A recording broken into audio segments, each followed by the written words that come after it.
Hello students, कैसे हो आप सब। आई होप बहुत अच्छे होंगे। एंड ऑलमोस्ट हमने जैसा कि सिलेबस अपडेट कर दिया था, आपने देखा होगा वीडियो, ऑलमोस्ट नहीं देखा है तो देख लीजिए। वहाँ पर आपको एक्जैक्टली आइडिया हो जाएगा कि क्या क्या 11th क्लास से सीबीएसई ने हटाया हुआ है और क्या क्या ऑलमोस्ट आपके पास सिलेबस में आपको इस ईयर पढ़ना है। बट हमने आपको पहले ही क्लियर किया हुआ है वीडियो में कि चाहे सिलेबस में कोई भी टॉपिक हटे, बट हमको सारे टॉपिक्स पढ़ने हैं। क्लियर, डजन मैटर क्या आपके पास हटा क्या आपके पास नहीं हटा। सो ऑलमोस्ट हमने लास्ट क्लास में जो आपका टॉपिक पढ़ा था वो था हाइड्राइड्स। हाइड्राइड्स हमने सारे हाइड्राइड्स पढ़े थे, विथ एग्जांपल पढ़ा था, पूरी तरीके से क्लासिफिकेशन हमने पढ़ा था, जहाँ पर हमने आपके पास first number that is ionic hydride और कोवेलेंट हाइड्राइड को पूरा डिटेल से पढ़ा था। और आज का लेक्चर है हमारे पास बोरेन्स पे एज वेल एज वाटर पे। तो हम पूरा पढ़ेंगे आपके पास ये क्या होते हैं बोरेन्स, क्या होती हैं उनकी फिजिकल प्रॉपर्टीज़, क्या होती हैं केमिकल प्रॉपर्टीज़, यूजेस, सेम आपके पास वाटर के लिए। और वाटर में बहुत इंपॉर्टेंट चीज़ें आज समझेंगे जिसके बारे में आपने ऑलमोस्ट आइडिया भी नहीं किया होगा कि अच्छा ये ऐसा हो सकता है क्या। लॉजिक समझ में आ रहा है। हमने पढ़ा हुआ है कि जो आइस की डेंसिटी होती है वो कम होती है वाटर से, बट आज एग्जैक्टली आपको एक स्ट्रक्चर बना करके दिखाया जाएगा कि क्यों हमारे पास आइस की डेंसिटी कम होती है और क्यों हमारे पास वो उसमें फ्लोट करता है। तो पूरा डिटेल में हम पढ़ेंगे आपके पास वाटर। सो स्टार्ट करते हैं आज का लेक्चर ऑलमोस्ट बोरेन्स, जहाँ से हमने आपका लास्ट टाइम पे आपको लीव किया हुआ था। Clear, BORANES। अब बोरेन्स में यदि बात करिए तो ये होता है हमारे पास हाइड्राइड ऑफ बोरेन, कि जो भी हमारे पास बोरॉन है तो हाइड्राइड्स ऑफ बोरॉन, कि जब बोरॉन आपका हाइड्रोजन के साथ कंबाइन होता है तो वहाँ से जो आपके पास कंपाउंड मिलता है उसी को हम बोलते हैं क्या, boron hydride. And that is almost उसी में से एक हाइड्राइड है जिसको हम बोलेंगे क्या, ऑलमोस्ट डाइबोरेन, जिसके बारे में हमको पढ़ना है।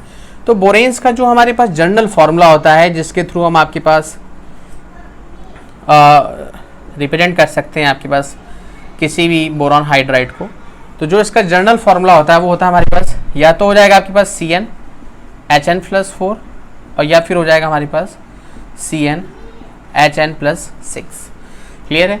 वेयर n क्या है आपके पास, नंबर ऑफ एटम्स हैं, और ऑब्वियस सी बात है जीरो नहीं हो सकते हमारे पास, सॉरी C नहीं होगा यहाँ पर, बोरॉन है तो B होगा।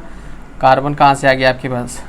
अब n आपके जीरो नहीं हो सकते, कंफर्म है क्यों नहीं हो सकते, क्योंकि यदि जीरो हो गए तो आपको दिख रहा है कि बोरॉन हो जाएंगे जीरो एटम्स, और ऐसा पॉसिबल हो गया तो फिर वहाँ पर आपका हाइड्राइड बोरॉन का वो नहीं रहेगा। सो यदि हम n की वैल्यू यहाँ पर आपके पास 2 रख दें, जिसके बारे में हमको पढ़ना है, तो वहाँ से 2 हाइड्राइड मिलते हैं। एक तो मिल जाएगा B2H6 और एक मिल जाएगा हमारे पास B2H8। क्लियर है, बात समझ में आ रही है हमारे पास। तो जो B2H6 है आप देख पा रहे होंगे, इसमें बोरॉन कितने आ रहे हैं हमारे पास, 2 बोरॉन आ रहे हैं। तो जब इसमें 2 बोरॉन आ रहे हैं हमारे पास तो सीधा सा लॉजिक है, हम इसको बोलते हैं क्या, डाइबोरेन। क्या हो जाएगा हमारे पास, डाइबोरेन। और यहाँ पर आप 4 करके फाइंड आउट कर सकते हो, 4 करके मतलब जस्ट इसका डबल। तो यहाँ से आपके पास 4 रख दोगे तो कुछ ऐसा हो जाएगा, तो ये होता है टेट्राबोरेन। टेट्राबोरेन, जहाँ पर आपके पास बोरॉन आपके पास जस्ट डबल हो गए। क्लियर है, हमारे पास सिचुएशन समझ में आ रही है कि यदि हमने यहाँ पर इस फॉर्मूले पे n की वैल्यू हमने क्या रख दी, 2, तो यहाँ पे 2 रख दिया तो क्या होगा, B2H6, जिसको हम क्या बोलते हैं, डाइबोरेन। फिर यदि हमने n की वैल्यू यहाँ पर इस फॉर्मूले में रख दी 4, तो आपके पास क्या होगा, B4H10, जिसको हम बोलते हैं क्या, टेट्राबोरेन। क्लियर। अब मोस्ट इंटरेस्टिंगली यहाँ पर आपको क्या करना है कि इसमें सिर्फ और सिर्फ एक ही कंपाउंड के बारे में पढ़ना है, और वो भी है हमारे पास ये डाइबोरेन, B2H6। इसके बारे में सिर्फ हमको पढ़ना है। और यदि बोला जाए कि किससे मिल करके बना हुआ है, ये कौन सा हाइड्राइड है, यस आंसर दीजिएगा, सिंपल सा, यस ये है आपके पास इलेक्ट्रॉन डेफिशिएंट हाइड्राइड। क्यों है डेफिशिएंट हाइड्राइड, क्योंकि हमने बताया था कि यहाँ पर जब हम इसका स्ट्रक्चर बनाते हैं तो 3 हाइड्रोजन एक बोरॉन के साथ और 3 हाइड्रोजन दूसरे बोरॉन के साथ कंबाइन होगा, लेकिन बोरॉन के साथ कंबाइन होने के लिए इलेक्ट्रॉन्स कम पड़ जाते हैं। इसका स्ट्रक्चर जब हम दिखाएंगे आपको, बनाएंगे यहाँ पर, तो आप देखिएगा कि वहाँ पर हम कैसे आपको समझाएंगे कि ऑलमोस्ट क्या कंडीशंस उसमें हुई है। तो हमें पढ़ना क्या है आपके पास, जो भी आपके पास सिलेबस में है वो हमको पढ़ना है डाइबोरेन। Diborane, clear.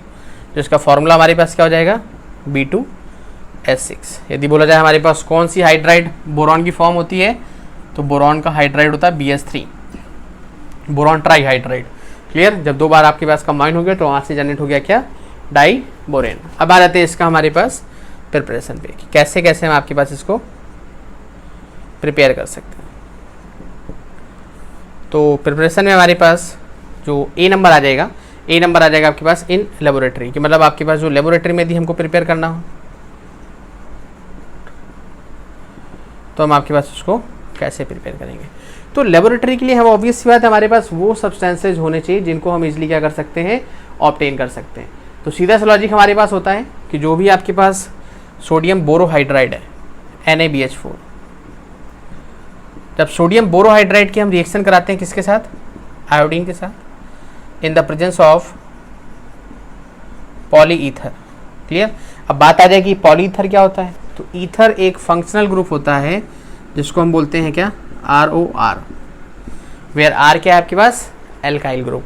ये आपने पढ़ा हुआ है ऑलमोस्ट, क्लास 10th में आपको बताया गया था कि R क्या है, एल्काइल ग्रुप। CH3 हो सकता है, C2H5 हो सकता है ना। तो ये इथाइल मिथाइल ये सारे क्या थे, एल्काइल ग्रुप थे। इसमें से यदि हम बोलें कि कोई एक पर्टिकुलर पॉलीईथर ले लो, तो हमने ले लिया, जैसे सपोज करिए आपके पास CH2 सॉरी यहाँ पर देखिएगा, हमने लिया CH3, फिर उसके बाद हो गया O, फिर हो गया CH2, फिर CH2, इस पूरे का होल ट्वाइस O। क्लियर। इसका यदि हम आपके पास नाम बोलें कि इसका नाम क्या हो जाएगा, तो इसी को बोलते हैं हम आपके पास डाईग्लाइम। क्लियर। तो मतलब आपके पास जो ये NaBH4 है, हमने पढ़ा हुआ है आपके पास कि सोडियम बोरोहाइड्राइड है, जब हम इसकी रिएक्शन करा रहे हैं किसके साथ, आयोडीन के साथ। क्लियर है। जो आयोडीन है हमारे पास वो आपका ऑलमोस्ट लीस्ट रिएक्टिव होता है, लेकिन फिर भी आपका पॉलीईथर की वजह से वो आपका रिएक्शन कर जाता है। तो वहाँ से जब हम यदि कंपाउंड देखना चाहें तो यहाँ से फॉर्म हो जाएगा आपके पास B2H6 plus NaI plus H2। Clear. कि मतलब यहाँ से हमको मिल गया आपके पास diborane sodium iodide plus hydrogen gas आपके पास इवॉल्व कर गई।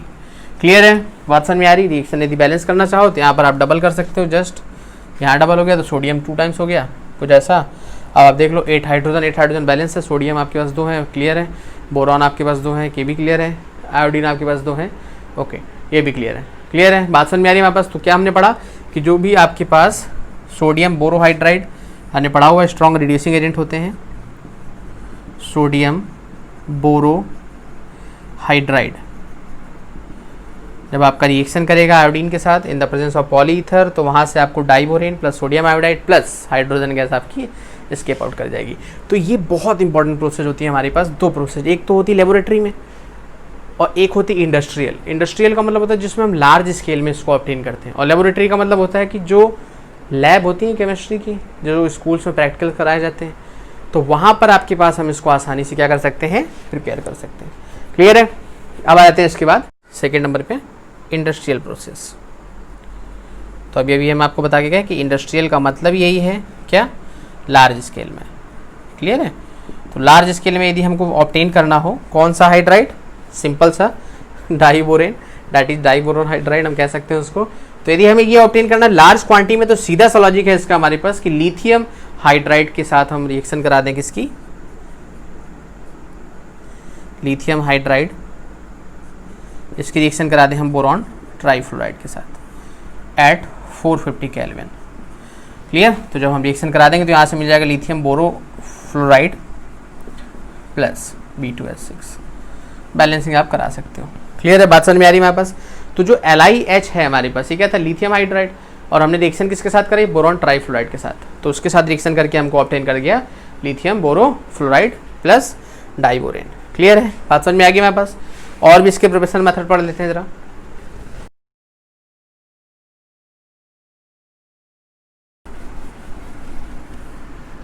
ओके, देखिए जरा हमारे पास नेक्स्ट नंबर पे सीधा सा लॉजिक, थर्ड नंबर प्रिपरेशन आपके पास।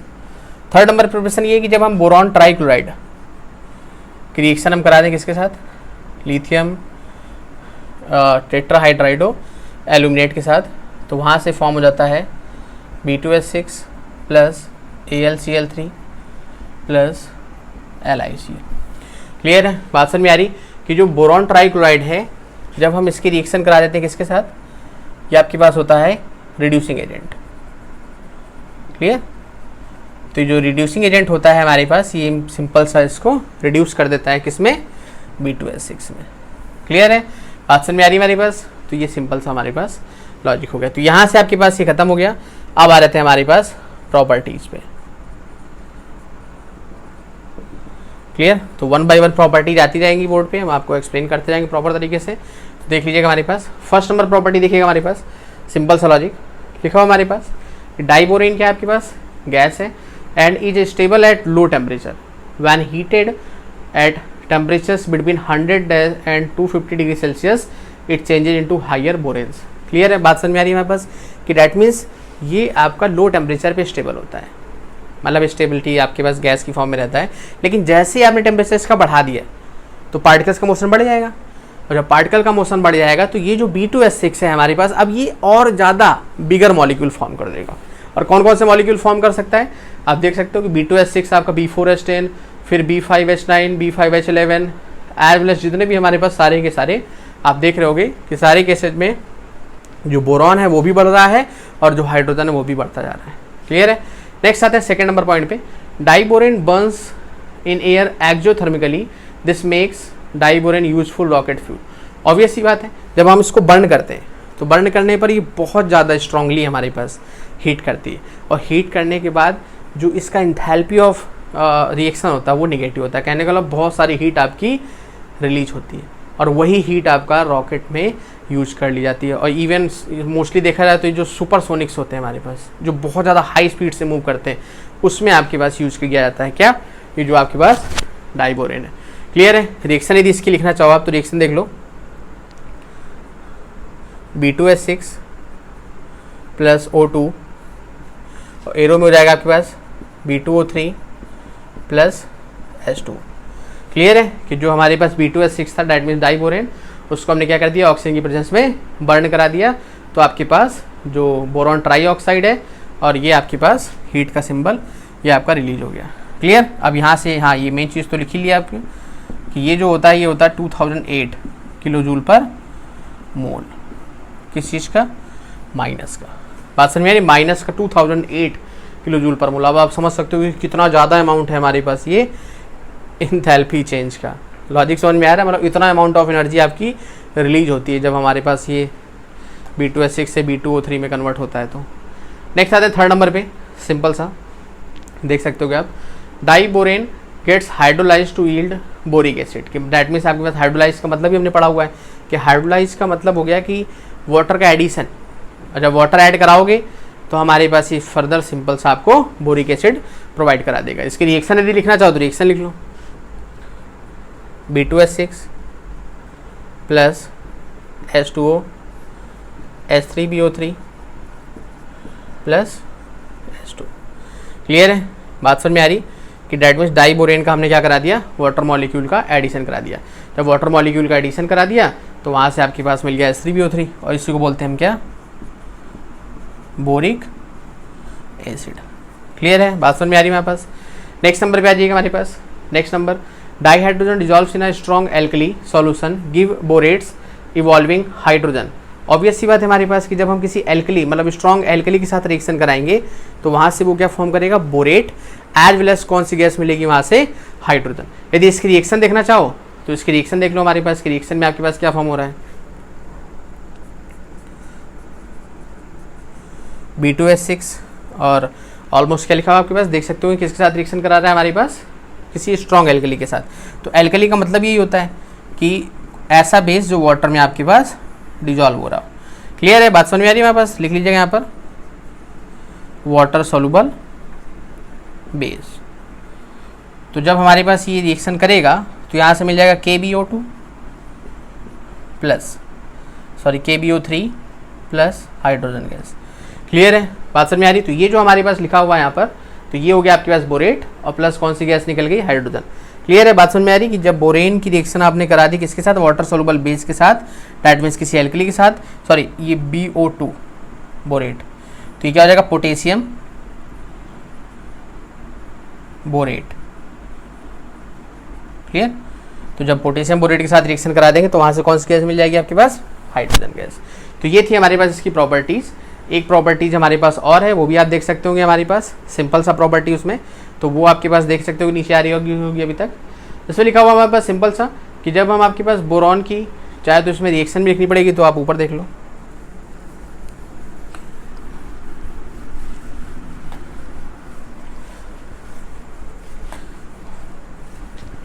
तो ये प्रॉपर्टीज नंबर 5। क्लियर।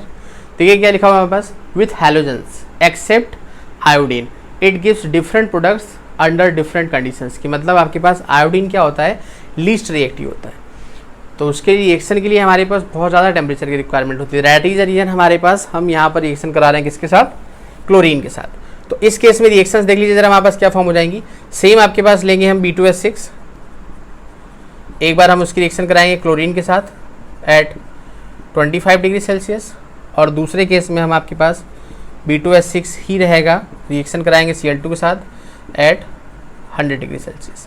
क्लियर है। तो आप देख रहे हो कंडीशंस बोला गया, क्या बोला गया, कंडीशंस में डिफरेंट कंडीशंस में आपके पास डिफरेंट प्रोडक्ट्स मिलते हैं। तो यहाँ से क्या मिल जाएगा हमारे पास, BCl3 प्लस HCl।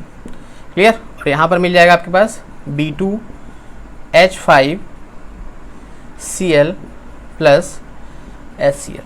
मतलब समझिएगा यहाँ पर ये हुआ कि पूरा का पूरा हाइड्रोजन यहाँ से रिमूव हो गया, क्लोरीन आकर के उसको डिस्प्लेस कर गया। लॉजिक समझ में आ रहा है हमारे पास। जब क्लोरीन आके इसको डिस्प्लेस कर गया तो यहाँ से मिल गया हमको बोरॉन ट्राईफ्लोराइड।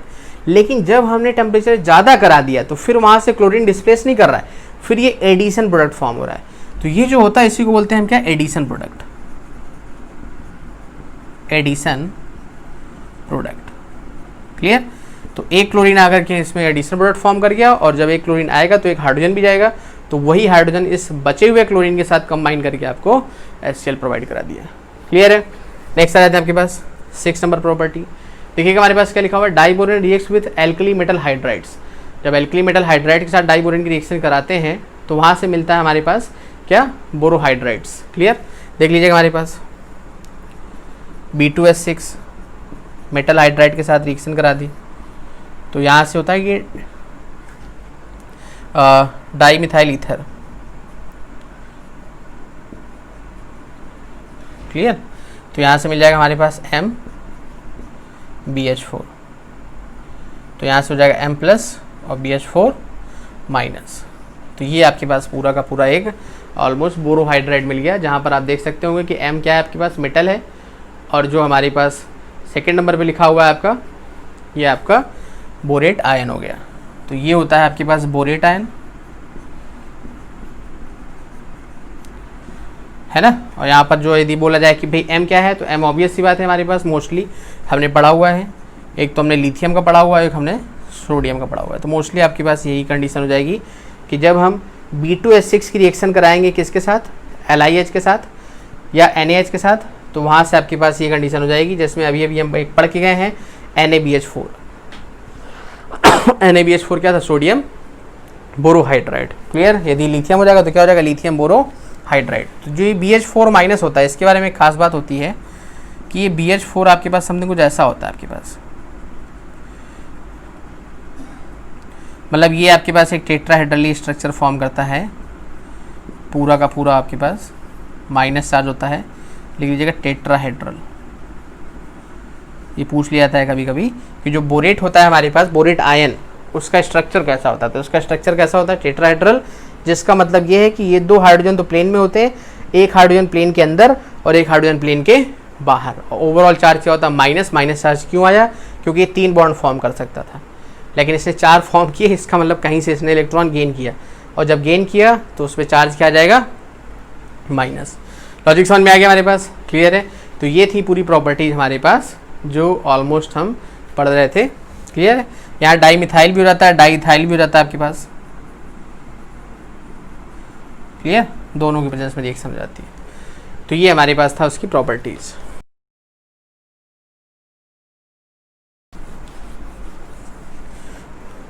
अब देख लीजिएगा यूजेज आ जाएंगे हमारे पास डाइबोरेन के। पहला यूज लिखा हुआ हमारे पास वही जो अभी हम बताया गया था, rocket fuel for supersonic aeroplanes.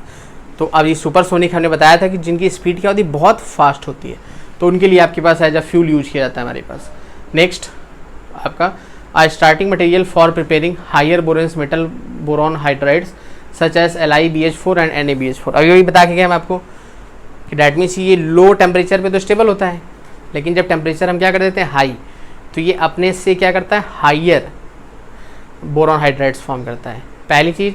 दूसरी चीज़, ये जो स्ट्रॉन्ग रिड्यूसिंग एजेंट हैं LiBH4 NaBH4, इनकी भी प्रिपरेशन में आपका पार्टिसिपेट करता है। अभी अभी हम पढ़ के गए जहाँ पर हमने diethyl ether as well as किसके साथ रिएक्शन कराई थी, मेटल हाइड्राइड के साथ, किसकी कराई थी, डाइबोरेन की। तो वहाँ से फॉर्म हो गया था हमारे पास क्या, MbH4।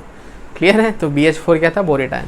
आगे आ जाते हैं आपके पास नेक्स्ट तीसरा use, a catalyst in polymerisation reaction. Polymerisation का मतलब सिंपल सा होता है कि जब एक छोटी छोटी यूनिट्स कंबाइन होकर के बड़ा एक मॉलिक्यूल फॉर्म करती है तो उसी को बोलते हैं हम क्या, पॉलीमराइजेशन। तो उसमें भी आपके पास इसका यूज किया जाता है। और लास्ट यूज है हमारे पास reducing agent in organic reactions. Fact है कि ये आपके पास as a reducing agent use किया जाता है इन ऑर्गेनिक रिएक्शंस। क्लियर है, ये हो गया हमारे पास यूजेस। लास्ट में देख लेते हैं इसका हमारे पास स्ट्रक्चर। देखिएगा बोर्ड पे हमारे पास स्ट्रक्चर आ गया होगा। तो इस स्ट्रक्चर में आप देख पा रहे होंगे कि जो बोरॉन है हमारे पास सेंटर पे आ रहा है, और बोरॉन आपके पास सिंपल सा एक एक देख रहे होंगे कि हाइड्रोजन के साथ अटैच है। क्लियर है, बात समझ में आ रही है हमारे पास कि डैट मीन्स ये स्ट्रक्चर किसका बना हुआ है, B2S6 का। तो हाइड्रोजन कितने हैं हमारे पास, 6, और बोरॉन कितने हैं हमारे पास, ऑलमोस्ट सिंपल सा 2।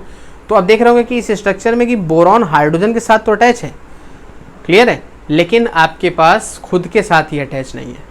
लॉजिक समझ में आ रहा है हमारे पास, क्लियर है कि बोरॉन खुद के साथ कोई स्ट्रक्चर फॉर्म नहीं कर पा रहा है, इवन ऑल्दो ये आपका उसके साथ अटैच है। अब नेक्स्ट वाले स्ट्रक्चर पे फोकस करिएगा। तो नेक्स्ट वाले स्ट्रक्चर में आप देख पा रहे हो कि बोरॉन के साथ कोई अटैचमेंट नहीं है, लेकिन उसको कहीं ना कहीं से थोड़ा बहुत अटैचमेंट मिल रहा है। किसकी वजह से, हाइड्रोजन की वजह से। मतलब इस बोरॉन से उस बोरॉन तक किसके थ्रू जा सकते हैं, हाइड्रोजन की वजह से। इसीलिए इनको बोलते हैं क्या, ब्रिजिंग हाइड्रोजन। क्लियर है, तो यदि बोला जाए कि how many bridging hydrogen in diborane, तो आपके पास आंसर आ जाएगा 2। ब्रिजिंग का मतलब ये हो गया कि जो एक ब्रिज फॉर्म करें, कि डायरेक्टली वो नहीं आ सकता, लेकिन उस ब्रिज की हेल्प से हमारे पास वो आपका क्रॉस कर सकता है किसको, बी से नेक्स्ट वाले बी पे। क्लियर है, तो ये 2 आपके पास ब्रिजिंग एटम्स आपको दिख रहे होंगे जो आपके सेंटर पे हैं। अब एक और छोटा सा माइंड में आता है डाउट कि ये कुछ सॉलिड लाइन है। सॉलिड लाइन का मतलब ये सॉलिड लाइन है हमारे पास, क्लियर। जैसे यहाँ पर हमने यहाँ पर एक लाइन खींच दी, ये सॉलिड लाइन है, हमने ऐसे ऐसे खींच दिया तो ये क्या होती है, ये डॉटेड लाइन होती है। तो सॉलिड लाइन का मतलब है कि ये बॉन्ड बिल्कुल कंफर्म फॉर्म हो गया, उनके अंदर शेयरिंग हो गई, कंफर्म है। लेकिन जो डॉटेड लाइन होता है वो कंफर्म बॉन्ड नहीं होता हमारे पास। लॉजिक समझ में आ रहा है हमारे पास, क्लियर है कि मतलब वो ये शो कर रहा है हाइड्रोजन तो एक ही इलेक्ट्रॉन शेयर कर सकता है, तो ऐसा कैसे पॉसिबल है कि इसके साथ भी शेयर कर जाए, उसके साथ भी शेयर कर जाए। तो उसका मतलब ये है कि जब इसको ज़रूरत पड़ेगी तो इसके साथ वो ऑलमोस्ट अपना बॉन्ड दिखा रहा है, और उसके साथ ज़रूरत पड़ेगी तो उसको दिखा रहा है। तो जो बीच में रह करके मीडिएटर का काम कर रहा है उसी को बोल देते हैं हम क्या, ब्रिजिंग। क्लियर है, तो ये था हमारे पास पूरा का पूरा डाइबोरेंस। यहाँ से ये डाइबोरेंस आपका ख़त्म हो गया ऑलमोस्ट। अब हम इसके बाद आपका पढ़ेंगे यस वाटर।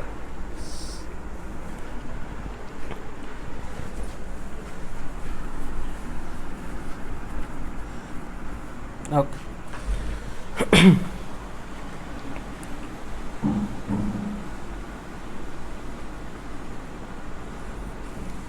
तो वाटर के केस में तो देखिए बहुत इंपॉर्टेंट टॉपिक है, और इसमें बहुत पढ़ना भी है हमको, बहुत डिटेल में पढ़ना है आपके पास।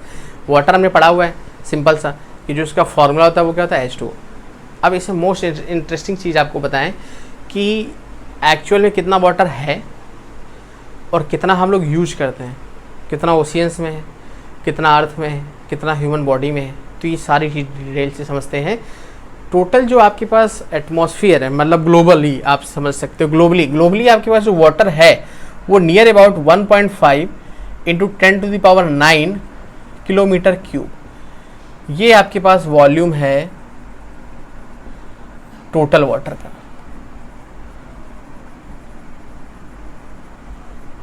समझ रहे हैं कि टोटल जो वॉल्यूम है वाटर का वो इतना है 1.5 × 10⁹ किलोमीटर क्यूब।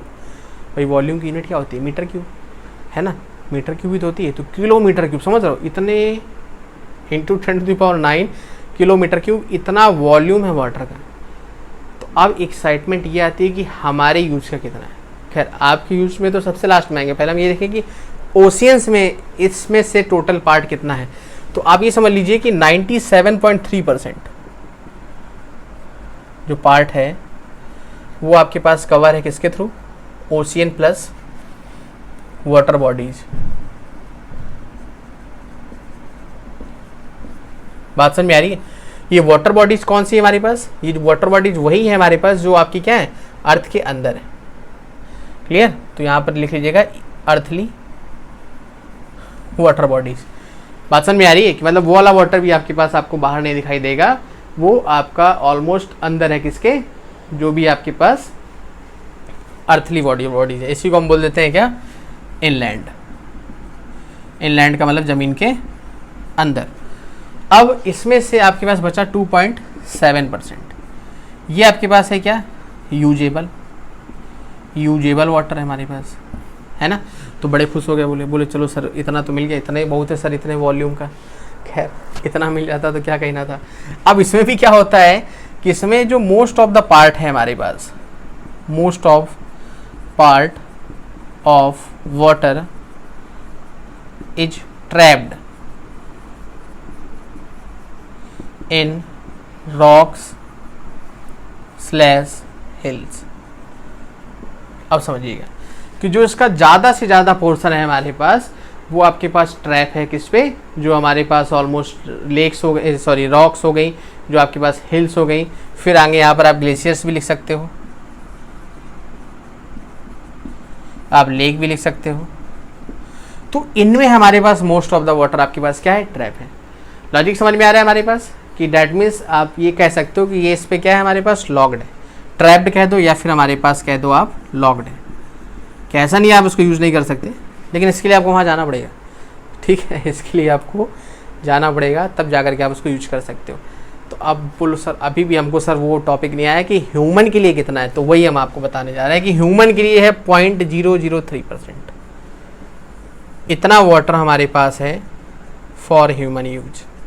अब आप समझ लीजिए, कुछ आया समझ में कि इतने पार्ट का 0.003% इतना पार्ट हमारे पास वाटर का अवेलेबल है किसके लिए, ह्यूमन के लिए। अब आप समझिए कितना ज़्यादा लेस अमाउंट है, बात समझ में आ रही। और उसका भी यदि आप सही से कंजर्वेशन नहीं करेंगे तो ये भी धीरे धीरे हमारे पास कम होता चला जाएगा, एंड आफ्टर सम टाइम जाना पड़ेगा कहाँ पर, पहाड़ी में। क्यों, क्योंकि पानी तो चाहिए है ना, चाय थोड़ा ना पी लोगे बाद में। तो लॉजिक समझ में आ रहा है हमारे पास, तो कंडीशन समझ में आ रही। टोटल वाटर का 0.003% हमारे पास हमको मिलता है ऑलमोस्ट यूटिलाइज करने के लिए। अब 70% जो है वाटर वो होता है आपके पास ह्यूमन बॉडी में, 70% वाटर। तो जब कभी क्या होता है कि जैसे आप ऑलमोस्ट जो छोटे बच्चे होते हैं कभी ज़्यादा खेल लेते हैं धूप में, या कोई बड़े लोग ऑलमोस्ट ज़्यादा बाहर ऑलमोस्ट कड़ी धूप में वर्क कर लेते हैं, तो क्या होता है उससे उनको ऑलमोस्ट कमजोरी हो जाती है, थकान हो जाती है। क्यों हो जाती है, क्योंकि उसमें वाटर की कमी हो जाती है, उसको बोलते हैं डिहाइड्रेशन हो गया। तो फिर लोग ग्लूकोज की बोतल चलाते हैं या ग्लूकोज पीते हैं, तो उससे क्या होता है हमारे पास वो जो वाटर है वो फिर से आपके पास गेन हो जाता है। तो दैट इज रीजन हमारे पास, तो उसको बोलते हैं डिहाइड्रेशन। और यही यदि बात कर दी जाए हमारे पास एनिमल्स में, तो 50 से 70% जो वाटर होता है वो हमारे पास होता है किस पे, एनिमल्स में। लेकिन 70% आपके पास किस में हो जाता है, आपका ह्यूमन बीइंग में। क्लियर है, बात समझ में आ रही है हमारे पास, इतना हमारे पास। और यदि बात करिए अर्थ की, तो अर्थ में टोटल आपके पास 75% वाटर जो है 75% part of earth is surrounded by water, surrounded by water. अब आप समझ लीजिए कि यदि सुनामी आ जाए तो फिर सिस्टम ही गायब हो जाए। खैर हो ही जाता है हमारे पास गायब, क्यों, क्योंकि 75% पार्ट जो है ये इसका पार्ट नहीं है हमारे पास। अर्थ जैसे अर्थ मान लीजिए टोटल 1 है, तो उसका 75% पार्ट वाटर के थ्रू अटैच है ना। अब वो 75% भी कुछ परसेंट होगा हमारे पास इस पूरे वाटर का। लॉजिक समझ में आ रहा है हमारे पास, क्यों, क्योंकि ये तो पूरे ग्लोबल की बात कर रहा है ना, पूरे वर्ल्ड की बात कर रहे हैं, एक ही प्लैनेट की बात नहीं कर रहा है हमारे पास, ग्लोबली मतलब जितने प्लैनेट्स हैं सब में ऑलमोस्ट इतना वाटर प्रेजेंट है। अब बोलो सर अर्थ में ही प्रेजेंट है, तो ये तो एक एजम्पशन है कि केवल अर्थ में ही मिला है, हो सकता है कहीं और भी अवेलेबल हो। खैर, तो ये कंडीशन है हमारे पास। तो अर्थ का 3/4 पार्ट तो आपका वाटर के थ्रू ही अटैच है, ये समझ लीजिए 3/4 पार्ट। उसमें भी सारा वाटर आपका यूजेबल नहीं है, वो हम आपको ऑलरेडी बता चुके हैं। क्लियर है, तो ये था हमारे पास थोड़ा सा ब्रीफ वाटर के केस में। अब हम थोड़ा सा उसके स्ट्रक्चर के बारे में स्टडी करते हैं कि कैसे हमारे पास आपका सॉलिड फॉर्म में इसका स्ट्रक्चर होता है, क्या लिक्विड फॉर्म में, क्या गैस फॉर्म में।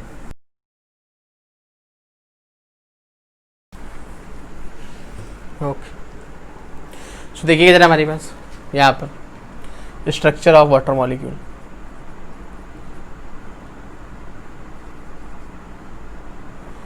ऑफ वाटर मॉलिक्यूल,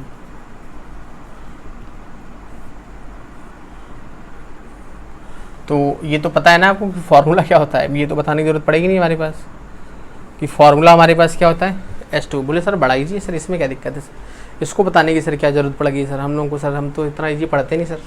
खैर आप नहीं पढ़ते हो, हम देख लेते हैं, थोड़ा सा अपने लिए पढ़ लेते हैं। खैर देखिएगा, तो यहाँ पर पहला हो जाता है हमारे पास गैसियस फेस, कि गैसियस फेस में आपके पास वाटर का जो स्ट्रक्चर है वो कैसा होता है। तो आप देख सकते हो कि हमारे पास यहाँ पर ये आपके पास एक स्ट्रक्चर बना हुआ है। तो ये जो स्ट्रक्चर होता है यहाँ पर समझ लीजिए, हाथ से ही बना देते हैं,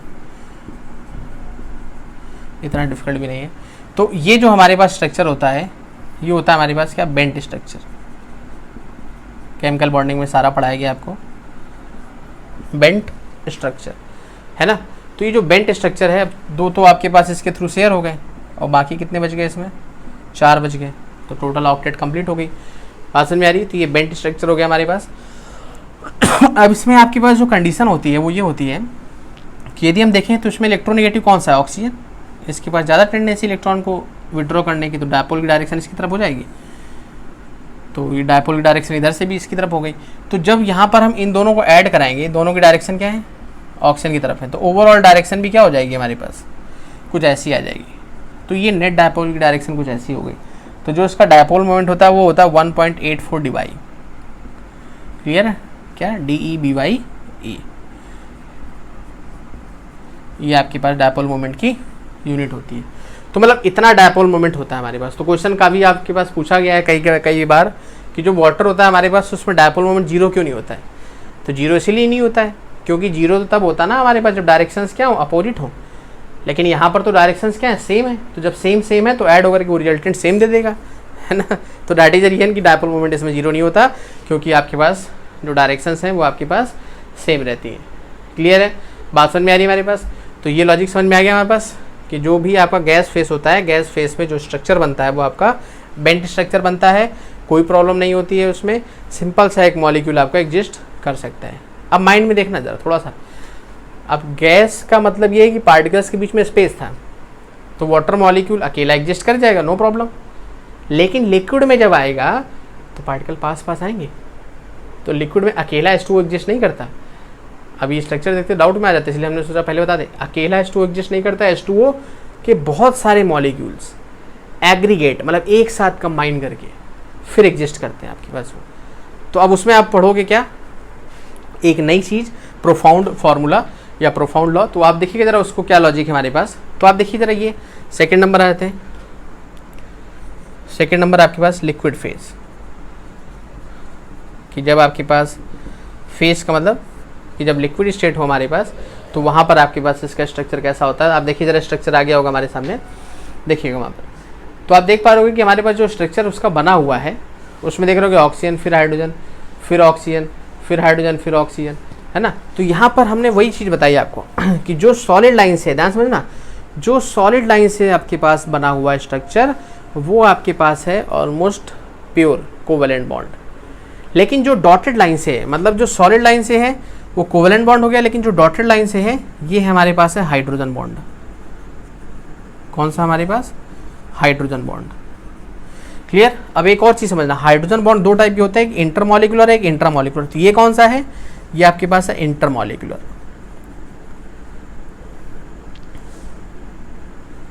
इंटरमॉलिक्यूलर H बॉन्डिंग। क्लियर। ये क्या होती है,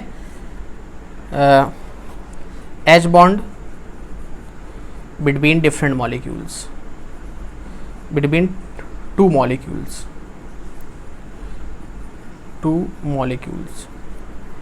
क्लियर। कि मतलब यदि H2O दो अलग अलग केस हैं आपके पास, दो मॉलिक्यूल हो गए, तो उनके बीच में जो हमारे पास बॉन्डिंग होगी उसी को बोल देंगे इंटरमॉलिक्यूलर, है ना। और यदि अलग अलग के केस में होती है हमारे पास कि मतलब एक ही मॉलिक्यूल के अंदर बॉन्डिंग हो जाए तो वो होती है इंट्रा। तो इंटर के लिए 2 मॉलिक्यूल्स की रिक्वायरमेंट पड़ती है और इंट्रा के लिए सिर्फ 1 मॉलिक्यूल की रिक्वायरमेंट पड़ती है।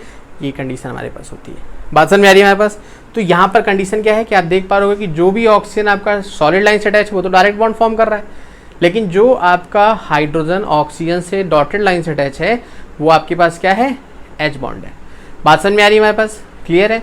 ये आपके पास जो अटैच होते हैं किसके थ्रू अटैच होते हैं हमारे पास, इंटरमॉलिकुलर एच बॉन्डिंग के थ्रू। अब इसमें होता क्या है कि जो एच बॉन्डिंग होती है हमारे पास, जैसे थोड़ा सा हमारे पास में टेम्परेचर मिला तो ये ब्रेक हो जाएंगे। तो क्या होता है हमारे पास कि ये ब्रेक होते रहते हैं और जब यहाँ से ब्रेक होंगे तो उधर दूसरे के साथ अटैच हो जाएंगे। तो क्या होता है हमारे पास कि इनका जो कंटिन्यूइंग होता है हमारे पास, कंटिन्यूइंग फॉर्मेशन एंड क्रिएशन, कि मतलब आपके पास कंटिन्यू हमारे पास ये क्या करते रहते हैं, ये आपके पास फॉर्मेशन मतलब आपके पास ब्रेकडाउन हो गया उसका, और या फिर हमारे पास बाद में जैसे ब्रेक हो गया इधर से तो दूसरे के साथ अटैच होकर के हमारे पास एक नया मॉलिक्यूल क्रिएट हो जाता है उसी के साथ। मतलब इधर से एच बॉन्ड यदि हटा तो दूसरे ऑक्सीजन के साथ एच बॉन्ड फॉर्म कर देगा। ये हमारे पास कंडीशन होती है। बात समझ में आ रही है हमारे पास। तो इसीलिए डायनेमिक इक्विलिब्रियम स्टैब्लिश करते हैं किसके साथ, वाटर मॉलिक्यूल के साथ, NH2O। ये हमारे पास ऑलमोस्ट कुछ ऐसी कंडीशन, इसको बोलते हैं डायनेमिक मॉलिक्यूल, कि n टाइम्स जो वाटर मॉलिक्यूल्स हैं वो आपके पास कंबाइन होकर के एक ही मॉलिक्यूल का n टाइम्स दे रहे हैं। तो मतलब समझिएगा यहाँ पर n मॉलिक्यूल्स हैं और एक मॉलिक्यूल का n हो गया, मतलब ये बिगर मॉलिक्यूल है और ये स्मॉलर मॉलिक्यूल है। बात समझ में आ रही है हमारे पास, क्लियर है। तो ये डायनेमिक इक्विलिब्रियम स्टैब्लिश करता है कौन, जो आपके पास वाटर है, किस केस में, जब हमारे पास ये आपका लिक्विड फेस में होता है। क्लियर है, बात समझ में आ रही है हमारे पास। इसी को बोलते हैं क्या, प्रोफाउंड इफेक्ट। कौन सा इफेक्ट, प्रोफाउंड इफेक्ट। इस प्रोफाउंड इफेक्ट का मतलब ये है कि ये जो कंटिन्यूइंग फॉर्मेशन और क्रिएशन हो रहा है ये सिर्फ और सिर्फ किसकी वजह से हो रहा है, ड्यू टू एच बॉन्डिंग, कि जो हाइड्रोजन बॉन्डिंग है वही आपके पास ऑलमोस्ट ब्रेक होगी फिर फॉर्म होगा, फिर ब्रेक होगी फिर फॉर्म होगा, तो उसी को बोलते हैं प्रोफाउंड इफेक्ट। और उसी की वजह से आपका डायनेमिक इक्विलिब्रियम आपका यहाँ पर इस्टेब्लिश होता है। क्लियर है, बात समझ में आ रही है हमारे पास। तो ये था आपके पास किस केस में, लिक्विड फेस में, जहाँ पर आपने देख लिया। और जो ऑक्सीजन इसमें अटैच होते हैं वो भी आपको पता होगा कि ऑक्सीजन जो हमारे पास इसमें अटैच है, सिंपल सा लॉजिक कि टेट्राहेड्रल अरेंजमेंट होता है। टेट्राहेड्रल का मतलब आपको समझ में आ गया कि एक सेंटर एटम्स हो और उसी में आपके पास सराउंडिंग 4 हाइड्रोजन अटैच होते हैं। इस फिगर में देख पा रहे होंगे। नेक्स्ट आते हैं,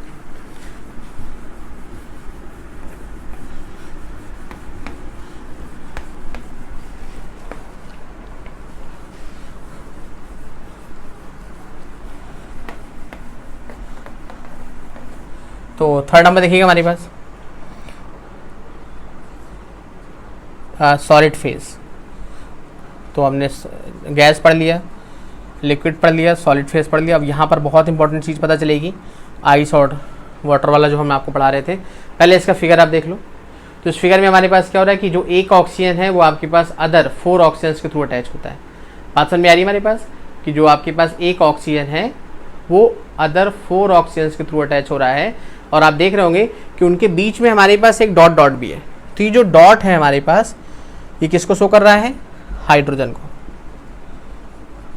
क्लियर है, बात समझ में आ रही है। तो इस स्ट्रक्चर में जहाँ जहाँ आपको ब्लैक डॉट दिख रहा है वहाँ वहाँ हमारे पास क्या है, हाइड्रोजन है। और आप इस कंडीशन पे आप ये देख सकते हो कि ये जो टोटल स्ट्रक्चर बन रहा है ये कैसा हमारे पास है, हेक्सागोनल।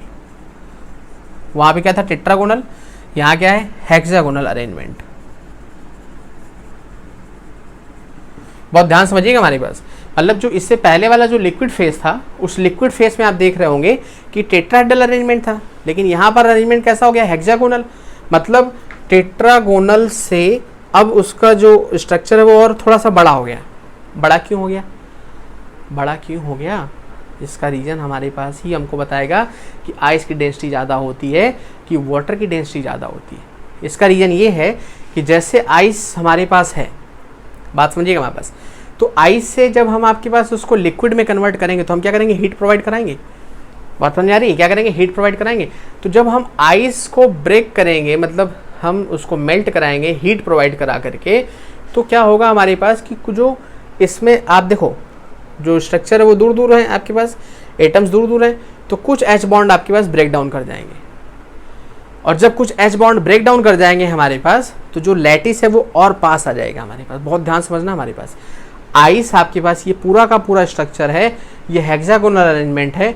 जब हम इसको हीट करेंगे आपके पास तो कंडीशन क्या होगी कि कुछ एच बॉन्ड आपके पास इसके ब्रेक कर जाएंगे हीट करने पर, और जब ब्रेक कर जाएंगे तो जो इसके मॉलिक्यूल्स वो पास पास आ जाएंगे, और जब पास पास आ जाएंगे तो डेंसिटी बढ़ जाएगी। तो आप समझना जो वाटर सबसे हाई डेंसिटी होती है वो होती है 4 डिग्री सेल्सियस पे। 4 डिग्री सेल्सियस पे वाटर हैज मैक्स डेंसिटी, और वो कितनी होती है हमारे पास, होती है 1 ग्राम पर ml। अब आप समझ लीजिए 4 डिग्री सेल्सियस पे, और जैसे जैसे टेम्परेचर और बढ़ाते जाओगे फिर आपके पास वो डेंसिटी आपकी डिक्रीज होती जाएगी। मतलब मैक्सिमम कहाँ पर होगी, 4 डिग्री सेल्सियस पे। मतलब मैक्सिमम कंडीशन ये हो गई कि कुछ वाटर के मॉलिक्यूल्स एच बॉन्डिंग जो है वो आपकी ब्रेकडाउन होगी, मॉलिक्यूल पास पास आ जाएगा, और इसलिए जब आपके पास मेल्टिंग हम करेंगे, उसकी मेल्टिंग पॉइंट कितना होता है इसका, 0 डिग्री सेल्सियस। तो मतलब 0 डिग्री सेल्सियस से थोड़ा सा टेम्परेचर ज़्यादा हुआ तो तुरंत आपके पास लिक्विड में कन्वर्ट होने लगेगा।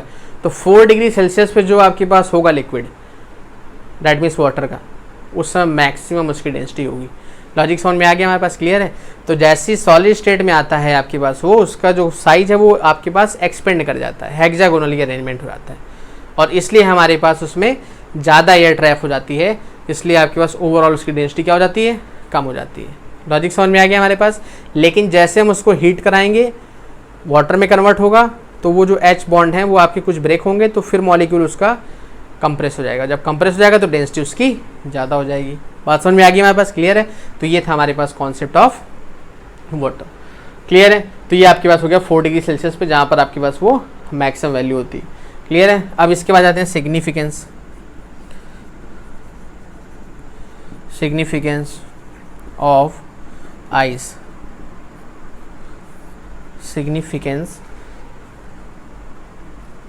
Of ice. अच्छा, इसमें एक चीज़ और हम बताना भूल गए, यहाँ देखो जरा, जहाँ पे देखो एक ब्लैक डॉट होगा उसके ऊपर गोला लगा हुआ हमारे पास, ये गोला नहीं है, ये ऑक्सीजन है। ऐसे देख रहे हो कि आप वहाँ पे लगा हुआ, यहाँ पे भी, तो मतलब ये जहाँ डॉट लगा हुआ उधर ऑक्सीजन है, इसका मतलब ऑक्सीजन बाहर की तरफ है। लॉजिक समझ में आ रही है। ऑक्सीजन आप प्लेन पे ले लो तो हाइड्रोजन बाहर की तरफ है। बात समझ में आ रही है हमारे पास। इसका मतलब यही है आपके पास कि उसी पोजीशन पे एक इनसाइड है, मतलब एक प्लेन पे है, और एक उससे जस्ट आउटसाइड है। लॉजिक समझ में आ रहा है हमारे पास, इसलिए आपका उसके ऊपर ऑक्सीजन ट्रैप हो रहा है। तो significance of ice, significance of ice ये है when temperature falls, ice layer is formed in water bodies, water bodies which restricts the further ice formation inside water and thus prevents aquatic animals।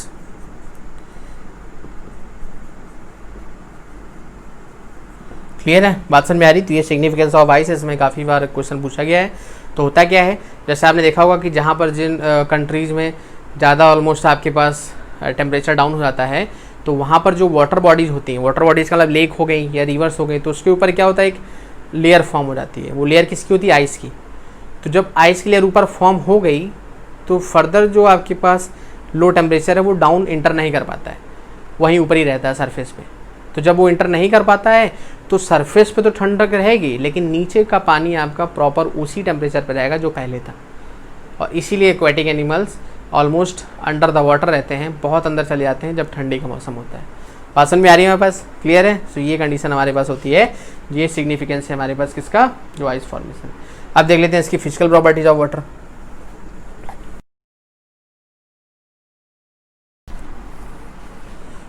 Clear, देखिएगा physical properties of water, physical properties of water. Okay, so देखिए जरा पहली physical property हमारे पास, pure water is transparent, colourless, tasteless, odourless. Obvious सी बात है, transparent का मतलब जिसके आर पर न देखा जा सके, कलरलेस आपको पता है, टेस्टलेस मतलब जिसका कोई टेस्ट ना हो, अडरलेस मतलब जिसकी कोई स्मेल ना हो। ये नहीं गंदा पानी पी रहे तो ऑब्वियसली स्मेल तो होगी। खैर, consequently it readily picks up the flavour of any substance dissolve in it, water is thick layer appears greenish blue.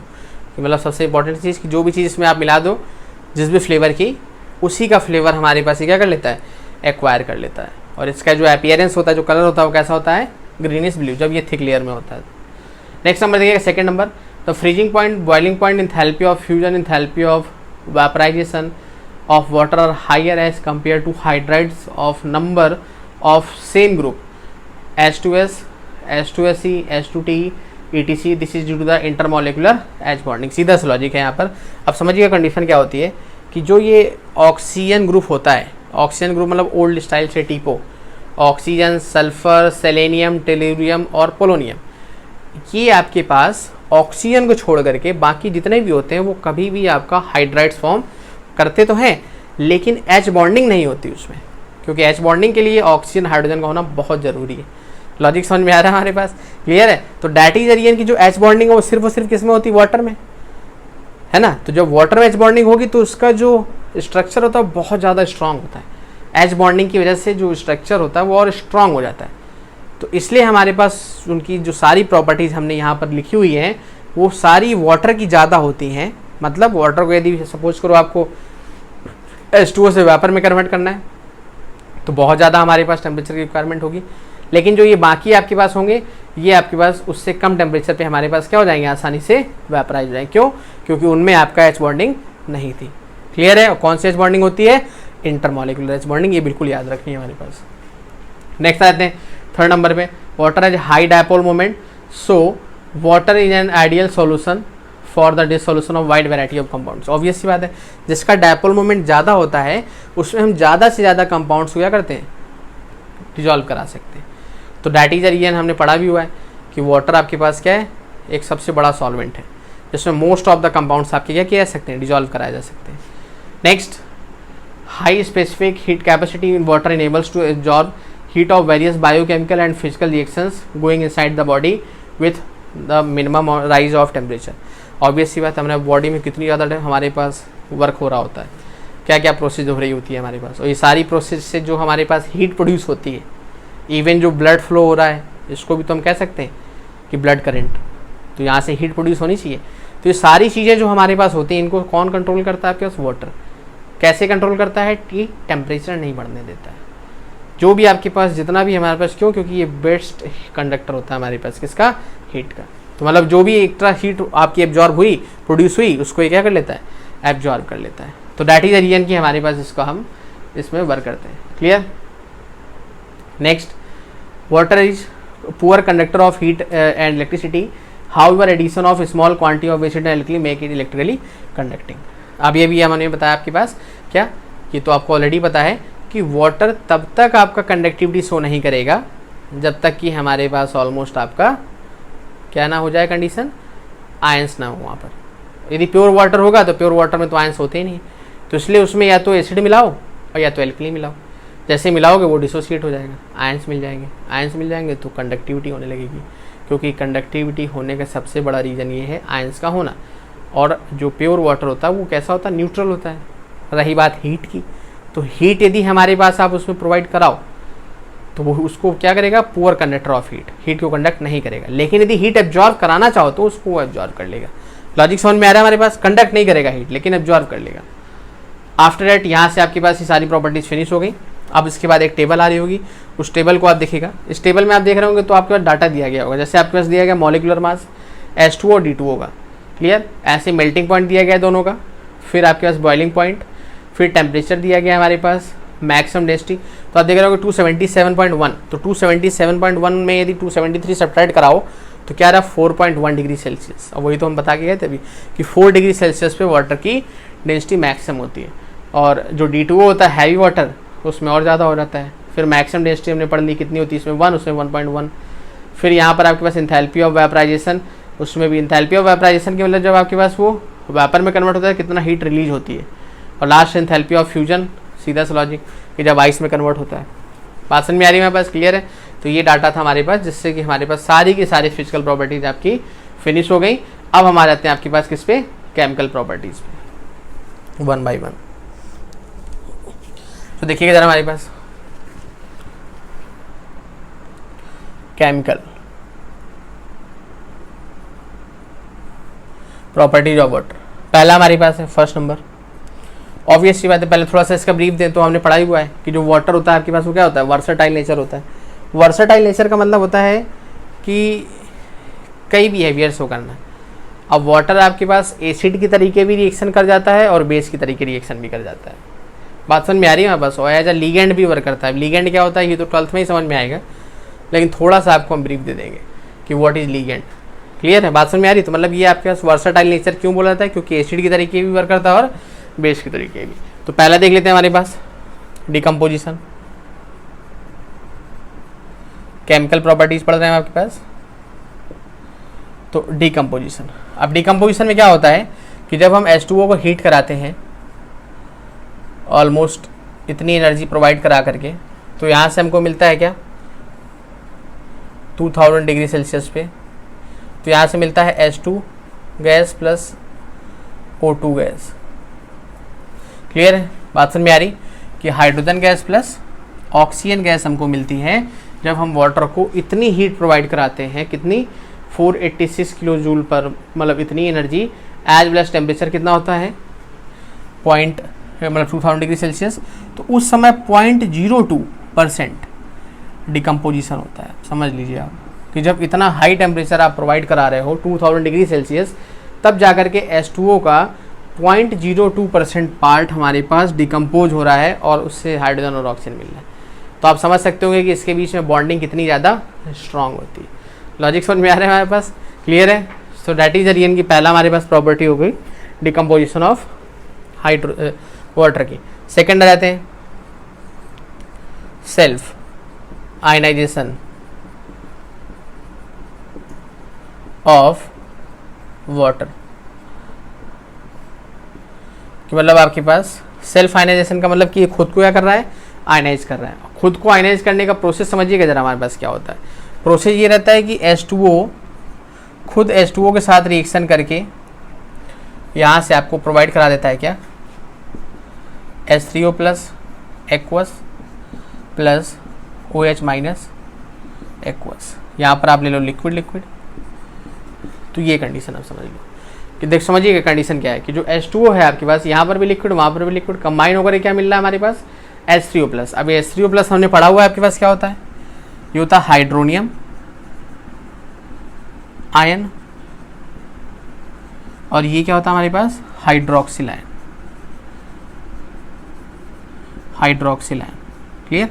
तो अब आप समझना जरा यहाँ पे क्या हो रहा है। यहाँ पर ये हो रहा है कि जो ये H2O है ये H प्लस एक्सेप्ट कर रहा है, तो ये प्रोटॉन क्या हो गया, एक्सेप्टर हो गया, और ये क्या हो गया, प्रोटॉन डोनर। तो दैट इज रीजन कि दोनों प्रोटॉन एक्सेप्ट और डोनेट कर रहे हैं, जिसको बोलते हैं ऑटो प्रोटोलाइसिस।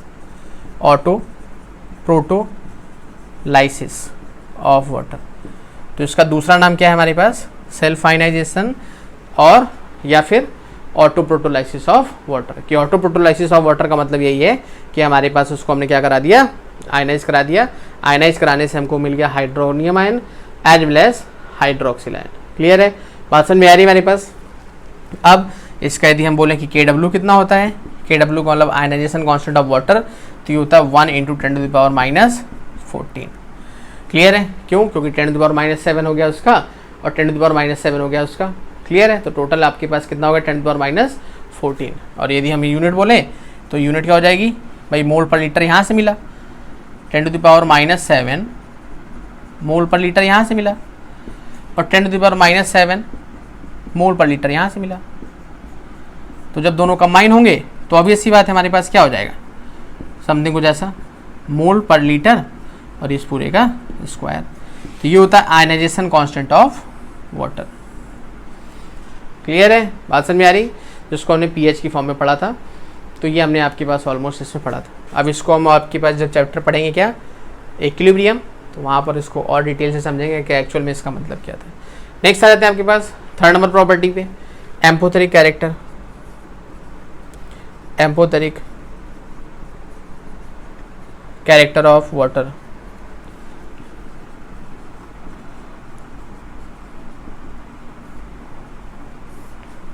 अच्छा, एम्पोथेरिक का मतलब क्या होता है? एम्पोथेरिक का मतलब होता है कि दोनों कैरेक्टर शो करे, एसिड के साथ भी रिएक्शन कर जाए और आपके पास बेस के साथ भी रिएक्शन कर जाए। तो मतलब जो वाटर है यदि वो आपका एसिड के साथ भी रिएक्शन कर जाए और बेस के साथ भी रिएक्शन कर जाए तो मतलब हम कह सकते हैं कि उसका जो नेचर है वो कैसा है? एम्पोथेरिक है।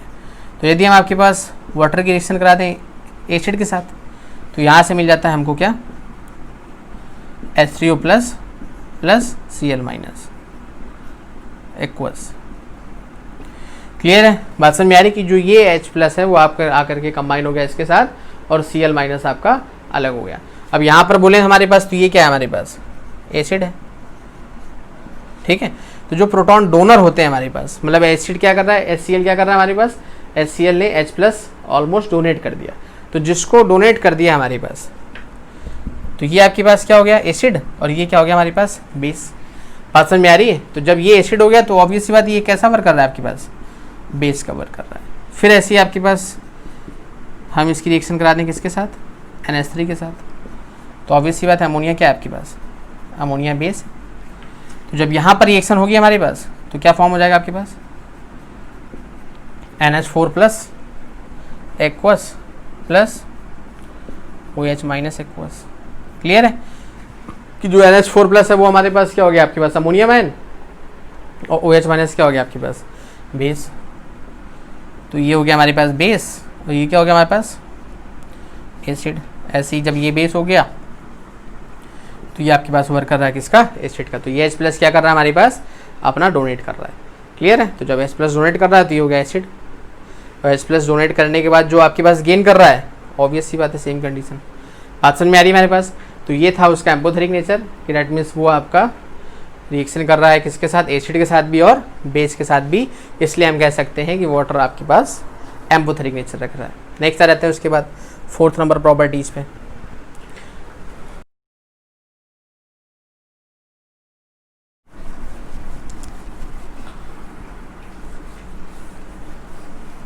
क्लियर? ओके, अब देखते हैं 4th नंबर हमारे पास। 4th नंबर जो प्रॉपर्टी है, oxidising and reducing nature of water. Clear? कि जो ऑक्सीडाइजिंग और रिड्यूसिंग नेचर है हमारे पास वाटर का, अब हम इसके बारे में ऑलमोस्ट आइडेंटिफाई कर रहे हैं। तो ये बहुत इंपॉर्टेंट चीज़ है। एम्पोथेरिक तो समझ में आ गया कि भाई हमारे पास एसिड किससे रिएक्शन कर जाए, बेस के साथ रिएक्शन कर जाए तो वो आपके पास हो गया एम्पोथेरिक। सेल्फ आयनाइजेशन भी समझ में आ गया।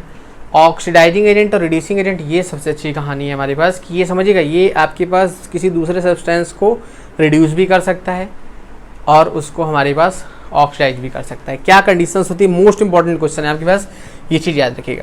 तो उसमें क्या होता है, हमारे पास 2 रिएक्शन हम आपको लिख रहे हैं। पहली रिएक्शन हम लिख रहे हैं आपके पास जहाँ पर वाटर है आपके पास, वाटर क्या कर रहा है? इलेक्ट्रॉन्स एक्सेप्ट कर रहा है और सिंपल सा हमारे पास 2OH माइनस प्लस H2 ये फॉर्म कर रहा है। तब आप समझिएगा वाटर इलेक्ट्रॉन एक्सेप्ट कर रहा है मतलब गेन ऑफ इलेक्ट्रॉन है। तो ऑब्वियस सी बात है हम समझ सकते हैं यहाँ से, आप यहाँ से देख लीजिए गेन ऑफ इलेक्ट्रॉन है ना। तो गेन ऑफ इलेक्ट्रॉन कहीं ना कहीं आपके पास किसको रिप्रेजेंट करेगा? रिडक्शन को हमने क्योंकि पढ़ा है ना, लियो ऑगर। तो अब गेन ऑफ इलेक्ट्रॉन से इसका रिडक्शन हो गया, तो रिडक्शन के समय हमारे पास मिला OH माइनस, और इस OH माइनस की कंसंट्रेशन कितनी है? 10⁻⁻7 मोल पर लीटर। और इस समय जो E की वैल्यू होती है वो होती है आपके पास माइनस का 0.41 वोल्ट। समझ रहे हैं कि मतलब जब हमारे पास हम रिडक्शन कराते हैं तो रिडक्शन के समय जो हमारे पास इलेक्ट्रोड पोटेंशियल की वैल्यू होती है वाटर की, वो कितनी होती है? माइनस का 0.41 वोल्ट। बहुत ध्यान समझना, अभी समझ में आएगा आपको। फिर हम B नंबर रिएक्शन लिख रहे हैं। तो B नंबर रिएक्शन में हमने क्या किया? सेम 2H2O ही किया। फर्क सिर्फ इतना है कि अब हमने आपके पास रिएक्शन में लिख दिया O2 gas plus 4H plus plus 4 electron. तो आप समझिएगा सिचुएशन को कि हाइड्रोजन 2 है 4 हाइड्रोजन 4 हाइड्रोजन, ऑक्सीजन 2 थे। अब यहाँ से इलेक्ट्रॉन लॉस हुए हैं तभी तो उधर जाके ऐड हुए। तो कहीं ना कहीं यहाँ पर आपके पास क्या हो रहा है? यहाँ पर हो रहा है लॉस ऑफ इलेक्ट्रॉन। भाई H2O इलेक्ट्रॉन को लॉस कर रहा है तभी जाकर के वहाँ पर ऐड हो गए। तो लॉस ऑफ इलेक्ट्रॉन क्या होता है हमारे पास? ऑक्सीडेशन। और आप समझिएगा यहाँ पर जो H+ है सेम कंसंट्रेशन 10⁻⁻7 मोल पर लीटर, वहाँ पर OH था और यहाँ पर आपके पास H है, और इसके लिए जो E की वैल्यू होती है वो होती है प्लस का 0.81 वोल्ट। समझ रहे हैं?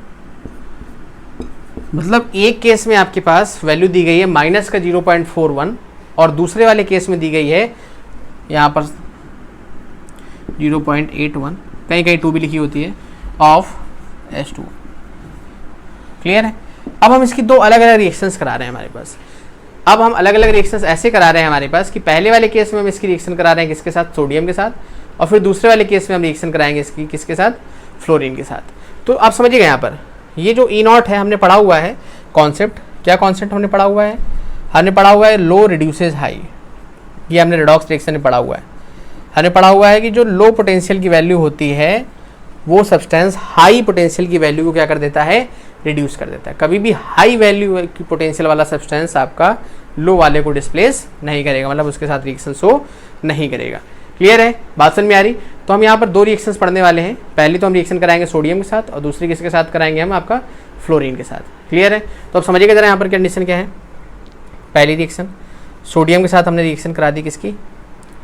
H2O की, और दूसरा हमने आपके पास इसी H2O की रिएक्शन करा दी किसके साथ? हमने फ्लोरीन के साथ।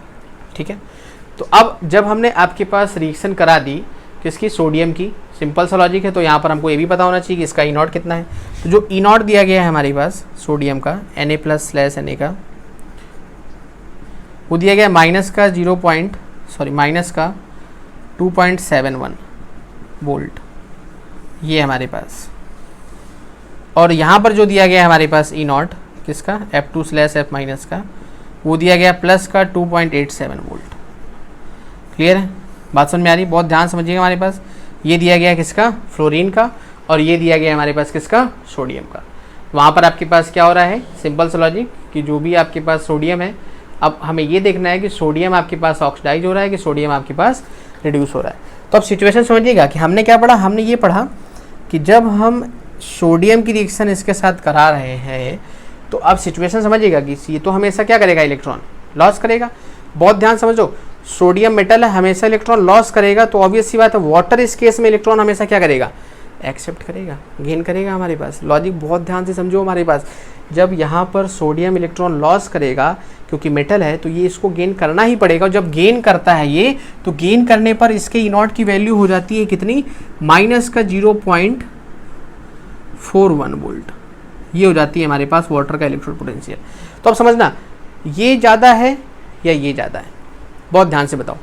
तो ऑब्वियस सी बात है हमारे पास ये वैल्यू ज़्यादा है, लेकिन माइनस लगा हुआ है तो यही वैल्यू कम हो गई। तो मतलब जो लो वाला है वो हाई वाले को रिड्यूस कर देगा। मतलब सोडियम क्या करेगा? वाटर को रिड्यूस कर देगा। और जब सोडियम वाटर को रिड्यूस कर देगा तो ऑब्वियस सी बात है कि मतलब यहाँ पर हम रिएक्शन यदि कराएंगे तो यहाँ से ही क्या हो जाएगा? NaOH plus H2। तो मतलब आप देखो जो H2O है वो रिड्यूस हो गया किसमें? O में। मतलब यहाँ से आपके पास ये आपका रिड्यूस हो गया, हम कह सकते हैं इसका रिडक्शन हो गया। तो यदि इसका रिडक्शन हो गया तो यही हमारे पास क्या है? Oxidising agent. भाई जिसका रिडक्शन होता है वही तो ऑक्सीडाइजिंग एजेंट होता है। ये तो हमने पढ़ा हुआ है कि जिसका रिडक्शन होता है वही ऑक्सीडाइजिंग एजेंट होता है। तो अब आप समझ लो यहाँ पर कि यहाँ पर वाटर कैसा वर्क कर रहा है? एज आ ऑक्सीडाइजिंग एजेंट। क्यों कर रहा है? क्योंकि इसका जो इलेक्ट्रोड पोटेंशियल है वो ज़्यादा है, इसका इलेक्ट्रोड पोटेंशियल कम है, तो कम वाले ने ज़्यादा वाले को रिड्यूस कर दिया, ये रिड्यूस हो गया। तो मतलब ये आपका एज आ ऑक्सीडाइजिंग एजेंट वर्क कर रहा है हमारे पास इस रिएक्शन में। दूसरी रिएक्शन पे आप आओ तो हमने पढ़ा फ्लोरीन। अब फ्लोरीन मोस्ट इलेक्ट्रोनेगेटिव है, मतलब इसके अंदर टेंडेंसी है कि इलेक्ट्रॉन हमेशा गेन करेगा। ऑब्वियस सी बात है जब ये गेन करेगा तो ये हमेशा क्या करेगा? लॉस करेगा। और जब ये लॉस करता है तो उस समय हमने पढ़ा हुआ है इसमें इलेक्ट्रोड पोटेंशियल कितना होता है? 0.81 वोल्ट पॉजिटिव का। तो ये वैल्यू पॉजिटिव की कम है और ये वैल्यू पॉजिटिव की ज़्यादा है। मतलब ये लो है, ये हाई है। तो मतलब लो वाला हाई को क्या कर देगा? रिड्यूस कर देगा। मतलब ये इसको रिड्यूस कर देगा। बात समझ में आ रही है? यहाँ पर ये इसको क्या कर देगा? रिड्यूस कर देगा।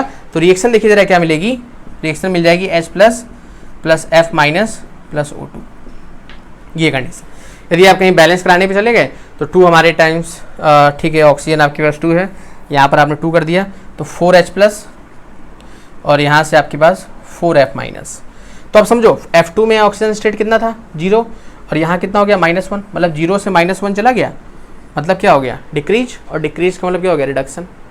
तो मतलब इसका रिडक्शन हो गया और किसकी वजह से हो गया H2 की वजह से। तो इसका खुद का तो ऑक्सीडेशन हो गया लेकिन इसका रिडक्शन करा दिया इसने।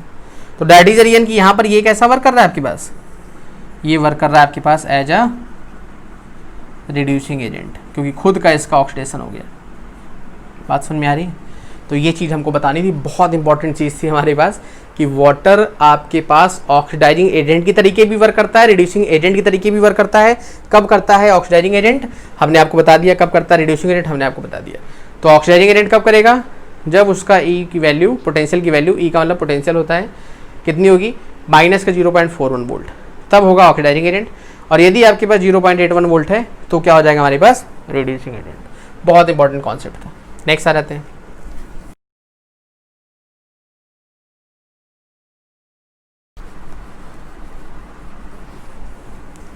फिफ्थ नंबर पे आ जाइएगा, हाइड्रोलिसिस और हाइड्रोलिसिस रिएक्शंस। हाइड्रोलिसिस रिएक्शंस का मतलब ये है कि वाटर अब आकर के उसमें क्या होगा ऐड होगा। क्लियर है? तो देख लेते हैं हमारे पास। तो वाटर आपके पास सबके साथ रिएक्शन कर जाता है, चाहे आपके पास वो weak acid plus strong base का हमारे पास कोई सॉल्ट हो, या फिर हमारे पास कोई वीक बेस या स्ट्रॉन्ग एसिड का सॉल्ट हो, सबके साथ हमारे पास ये आपका रिएक्शन कर जाता है। तो जैसे एग्जांपल की फॉर्म में लेना चाहें तो देख लीजिएगा हमारे पास, जैसे हमने ले लिया आपके पास Na2CO3, इसकी रिएक्शन करा दी किसके साथ, वाटर के साथ। वाटर की क्वांटिटी हमने ज़्यादा ले ली। अब ध्यान समझिएगा हमारे पास Na2CO3 जो दो इसमें एसिड और बेस हैं वो ये है कि NaOH है आपके पास इसमें बेस और H2CO3 है आपके पास एसिड। तो ये आपके पास क्या वीक एसिड है ना, और ये क्या हमारे पास स्ट्रॉन्ग बेस है। तो वही हमने बोला कि चाहे आपके पास स्ट्रॉन्ग बेस हो वीक एसिड हो, और या फिर हमारे पास आपका वीक बेस और स्ट्रॉन्ग एसिड हो, तो जब इसके साथ रिएक्शन कराएंगे तो सीधा सा लॉजिक यहाँ पर रिएक्शन हमारे पास क्या हो जाएगी NaOH प्लस H2CO3। क्लियर है? बात समझ में आ रही है हमारे पास? तो यहाँ से हमने क्या देखा आपके पास कि जो भी आपका रिएक्शन है उस रिएक्शन में आपके पास ये पर्टिकुलर प्रोडक्ट यहाँ से मिले जा रहे हैं। अब यदि हम चाहे तो इसको स्प्लिट करना चाहें तो स्प्लिट करा सकते हो, Na प्लस OH माइनस, और यहाँ पर हो सकता है क्या SCO3 2 माइनस, और SCO3 क्यों मार्क कराओगे आप H2CO3, आप ऐसे देख लो ना H2O प्लस CO2, ठीक है, तो CO3 2 माइनस हो जाएगा। बात समझ में आ रही है? जब वहाँ से आप देखोगे तो उसमें आपके पास CO3 2 माइनस या SCO3 सिंगल माइनस। दूसरा हमारे पास कि चाहे Na2CO3 ले लो, चाहे आपके पास FeCl3 ले लो, जब इसकी रिएक्शन करा दो किसके साथ H2O के साथ, तो क्या फॉर्म हो जाएगा वहाँ से हो जाएगा FeOH to the whole thrice plus HCl। तो अब यहाँ देख लो ये किससे मिलकर बना हुआ है, तो इसमें जो बेस है वो कौन सा है वीक बेस है, और जो एसिड है वो कौन सा है स्ट्रॉन्ग एसिड है।